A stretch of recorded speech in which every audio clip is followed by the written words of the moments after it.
So, unboxing ng Keychron V1 na keyboard, 75%, may knob. Ang in-order ko is bare bones lang. So, yan yung box. Shiny, parang Pokemon card. So, unang bumungad, paperwork, keycap puller, paperwork uli na nagsasabing maging gentle sa paglagay ng switches since walang switches na kasama to. Yun, ayun yung mismong keyboard. So, semi-transparent yung case na kinuha ko. May knob, sa likod may dampening silicone, merong rubber feet na na-adjust. Ayan. So, dalawang angle yung pwede mong gawin. So, may kasama siyang stubs. Ayan. Gawa ni Keychron. Screw-in siya, alam ko. Makikita nyo sa website, may iba pang available na options. Merong pre-built na meron na switches at saka keycaps na kasama. Meron kang dalawang option. Pwede kang bumili nung may knob.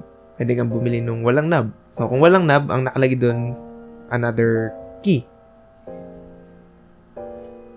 So, okay, yan. Pag sinide natin, kitang-kita naman, transparent siya. Sa may taas, merong USB Type-C na port. Tsaka yung switcher niya for Mac and Windows, ganun. Wired lang siya. Kakabit natin, Type-C na kasamang cable. Sa south-facing sockets, na may RGB. Ang kakabit naman natin, Durock Koalas, tactile switches, yung ginamit. 62 grams actuation force, 5 pin.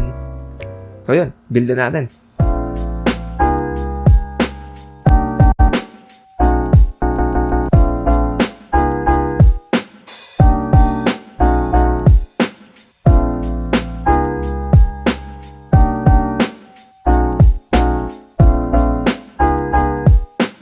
So ang ginamit naming keycaps dito, Ako Clear na keycaps V2.